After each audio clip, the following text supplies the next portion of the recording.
Hey everybody, you made it till the very end. That's amazing. And what speakers we have had. It's been so inspiring. So yes, I've become the spatial transformer. And I wanted to talk about public art, you could say. The Eiffel Tower, what is that? Does it have any function? Is it art? Or is it neither? Well, it's the art of engineering. And yet it's so important because I know, it's the most photographed, not only in Paris, not only in France, but in the whole world. And what is it? It's not even a function. And it symbolizes not only Paris, not only France, with its keychains and postcards, and everybody wants to take a picture of it. But sometimes even Europe. So do we need only function in our lives? Or do we need more? Growing up as a Swedish kids, we all watched Pippi Långstocking. And I was so inspired by her. I mean, she was going to do her chores. And why did she want to have it boring when she could have fun? So she was skating at the same time.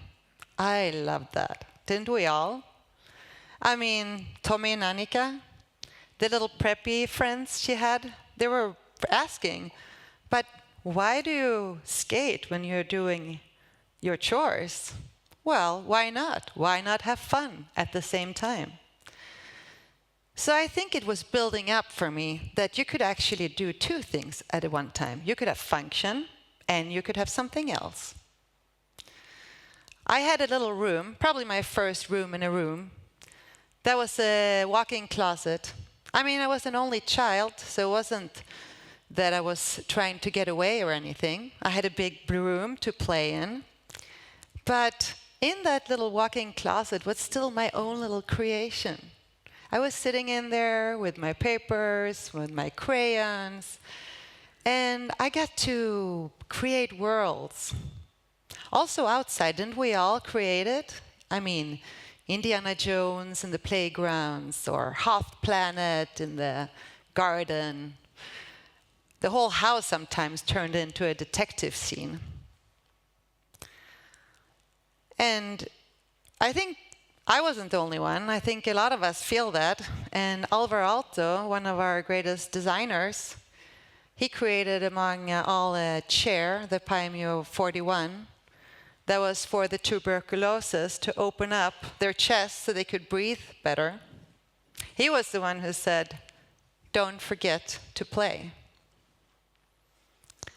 And I think Einstein, if I recall, said the same. So it's in us. And we want to go outside the box as creative people. I mean, it's not only artists. I think entrepreneurs and a lot of other people, we feel it doesn't only have to be a function. It could be something else. Growing up, I went to church sometimes. Not that we were very believing in it, but we were very secularized. And a lot of times I didn't understand the language. But imagine everything that was surrounded. I loved going into churches. Don't you? I mean, the art, the geometry, the architecture. I could sit and just be lost in the whole surroundings. All the philosophy that was given away, all the poetry given away through our art in that place. And for me, this little room in a room in my walk-in closet escalated, of course. I started to create art installations everywhere where I could find a place where I thought it could fit. People asked me, "We want something nice. We want people to walk up the stairs. Can you create something?" So you know, it's out of paper, it was out of moss and glass and video installations, quotes, music, anything that could enhance the surroundings. I was also invited to the Venice Biennale to do an art installation for southern Sweden. And that was like a candy store. There was art everywhere. It was in stores, in parks, and little holes in the walls. I mean, why can't it be like that all the time? Why does it only have to be a function? I mean, why can't we just enjoy our surroundings the whole time? Why, when we go to work, does it only have to be a street? Why, when we go to our training center, is it only a training center? I remember the first time I went into a vinyl store, and it was a cafe also. Wow. So we could really, really experiment. I mean, I think you all have some kind of interest that you would like to implement wherever you are. I even did all cities. I transformed cities into an art institution, but public. I thought, why lock everything into an art institution when you could do it in the streets? Brick and mortar, as we know, is starting to fade away. So I talked to the city and to the people owning all the houses in the city and invited different types of creators, film directors, scenographers, sculptors. And I created a path, an outdoor art gallery. I called it the Urban Window Gallery. And I wanted to integrate one part of the city to the other part, because a lot of people had thoughts of each other. So I did a little guidebook, and I gave some guide tours around the city. And you could see this every day, 24 hours, for a couple of months. So I did it various places, but one thing that I hadn't done was the sea. We swim there, we go water skiing, we go on boats. But what's in there? What do we know about it? We don't know so much, actually. I mean, it's 70% of our planet. We are about 70% water. Jellyfish is about 95% water. And why did we go up on land and not the jellyfish? So I was starting to think, humans, jellyfish. I started to create different artwork. And I thought I would do that in an art hall and put in water. And I started to film underwater. And I thought, hey, we have a swimming hall. Maybe we could do this and transform this into an art hall. And I asked the swimming hall if I could do it there. And they said, but how can we do this into an art hall? It's a swimming hall. Here's where you swim. But then after a while, they thought, oh, well, we could try it. And it turns out that nowhere in the world, actually, because I've been talking to different cities in Europe. I've been doing it in Berlin. I'm talking to Los Angeles right now. I've been talking to Tokyo. And it turns out that they don't do it anywhere, because in a swimming hall, you're swimming. You don't have art in a swimming hall. So people, they get to swim in the art hall. It was an audiovisual art hall. And they bought tickets to it. It's an entrance. It was very ambient, very calm. And they got to float around looking at all the art. It was slots for about 45 minutes. And they thought, when is it starting? And I said, it starts whenever you feel like it's starting. So after a while, they understood it was an art hall. And I've been doing it different cities here, and I've been doing it in, like I said, in Berlin, and I'm wanting to tour with this. And I want people to understand that a function doesn't only have to be a function. A bench can be more than a bench. And I wanted to invite you now to transform Landskrona Theatre into an art hall. So please.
Yeah, so this is what I'm talking about. Remember now, everybody, wherever you go, think about it as an alternative place.